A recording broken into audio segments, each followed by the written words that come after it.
Kepala Desa Sleman, Kabupaten Muara Enim, Agus Wahyu Wasana divonis 1 tahun 6 bulan penjara karena terbukti menyelewengkan dana desa mencapai Rp422 juta selama masa jabatan 2016 hingga 2019. Putusan terhadap terdakwa Agus itu dibacakan Hakim Ketua Abu Hanifah dalam persidangan telekonferensi di Pengadilan Tipikor Kota Palembang. Sebagaimana diatur pasal 3 junto pasal 18 Undang-Undang Nomor 31 Tahun 1999 yang telah dirubah dalam Undang-Undang Nomor 20 Tahun 2001 tentang tindak pidana korupsi.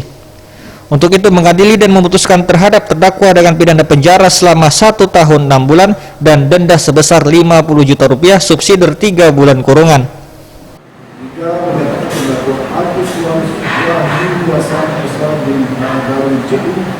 Itu serasa menjadikan kesalahan melakukan tindak pidana korupsi sebagaimana dalam dakwaan dalam terdakwa oleh dengan pidana penjara selama 1 tahun dan 6 bulan. Vonis tersebut lebih ringan dari tuntutan jaksa penuntut umum Kejari Muara Enim yang meminta terdakwa dipidana 2 tahun penjara. Atas vonis tersebut, terdakwa Agus Wahyu menerimanya dan siap menjalani hukuman. Agus ditahan karena menyelewengkan dana desa pada periode 2016 hingga 2019 yang menyebabkan kerugian negara mencapai Rp422,54 juta. Weli AF, Sriwijaya TV.